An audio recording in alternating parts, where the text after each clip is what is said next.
Okay, punta tayo sa topic natin, customized polo shirt. So, paano po ang approach po, paano gawin po itong ganitong part. So, sa puntong ito, meron po tayong dalawang approach sa pagde-design ng polo shirt. Unang-una dyan is yung paggamit po natin ng shapes, o paglalagay po ng shapes sa isang polo shirt na dinownload natin. Pangalawa is yung magda-download tayo ng mga abstract design galing sa Google na naka-PNG na, which is backgroundless. And then, i-click mask mo na lang doon sa polo shirt. So, start na po tayo.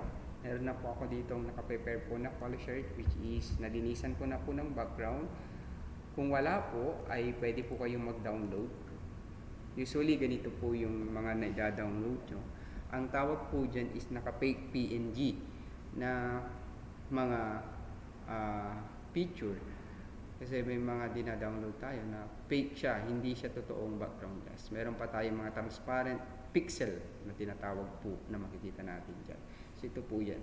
So ang ginawa ko po ay nilinisan ko na lang po, which hinight ko po siya, or pwede tayong gumamit ng quick selection, and then kinapin na lang natin into another layer. So ito na po siya ngayon yung final output.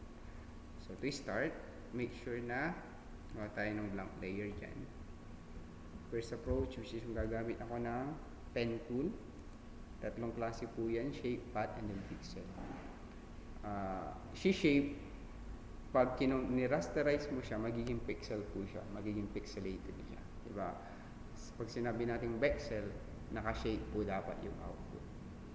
Yan. So dito po ay gagamit po ako ng path. Pag sinabi natin path, gagamitin natin siya as selection. Yan. So start ko na po dito ang part, click ko po dito, then sa second click, since makurba siya, hindi ko bibitawan yung click ko, naka-hold yung left click ko sa mouse, and then drag ko po yan. Yan. As long as nakakontrol mo yan, hindi mo binibitawan po yung pag-click mo. Yan. Pwede mo po pong modify po yung positioning po ng line kung gaano siya ka-curve. Dito po ako sa second na curve. Yan. Para may timing po yan, ang kailangan kong gawin ay alisin muna itong second handle. So, i-undo ko muna, Ctrl Alt Z to undo, para maalis po itong second handle, kasi ito pwede mo control by pressing hold Ctrl, then click mo dito, pwede mo pa siyang ma-drag. Since hindi ko po kailangan ito, kasi once na nag-click po ako dito sa second o third na point natin, ay hindi po tumatiming yung curve. So, alisin ko po siya para ma-eliminate po yung second handle, hold Alt, then click ko po sa gitna. Yeah. Ito na po ako sa third point. Issue kasi dinadrag ko po yung handle, no? Hanggang sa may timing ko na po yung line. Yeah. Kasi ang sineselect lang po natin dito is yung color po natin. So, gumawa po muna tayo ng blank na layer. Yan.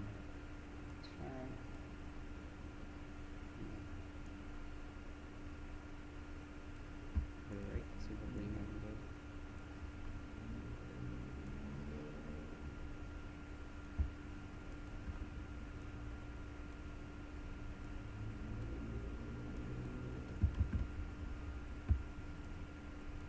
So, pwede nyo mabalikan yan, maglagay kayo uli ng point, balik kayo sa dati. Yan.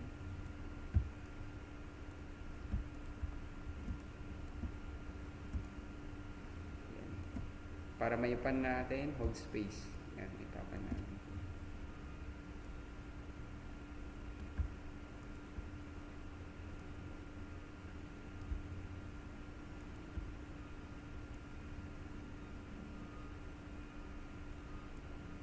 Yan. Next, sasabay ko na po yung color po na nakaback po yung preview. Same pa rin ang layer, sa blank layer pa rin tayo magtatrabaho.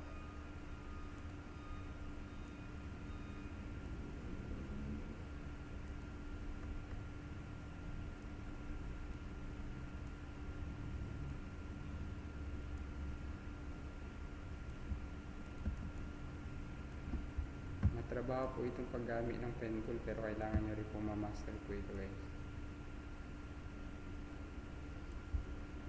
Sir, meron namang quick selection.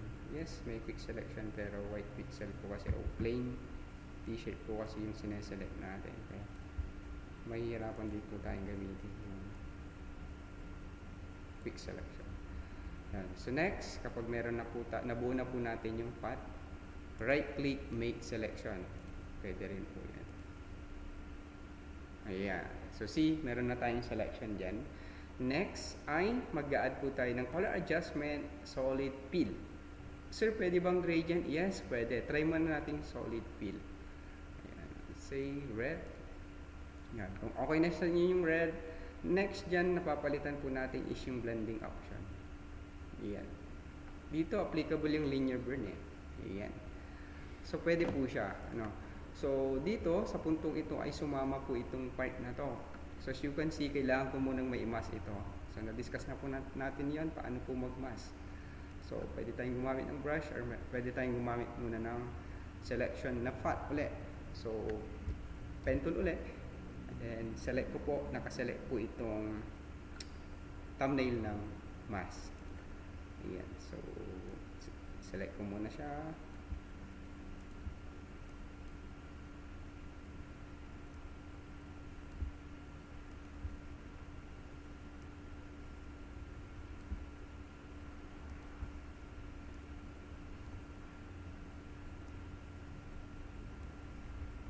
Ayan. So, once na may selection na, right click, make selection. Ayan. Okay. So, once may selection na tayo, since i-hide natin siya using shortcut key, sahanapin natin yung black. Kung saan yung black, pwedeng i-click natin X, pwedeng default natin para bumalik sa dati. Kung saan yung black, yun yung key natin. Since yung black is nasa ilalim, control delete. Ayan, to conceal. Okay, ulitin ko ulit. Paano naman pag yung black nasa itaas? Alt delete. Okay, kasi magko-conceal tayo. So ito na po siya ngayon. So ang kagandahan po dito yung flexibility po ng design natin. Ayan o. Yan, kakat ko muna tong video na to.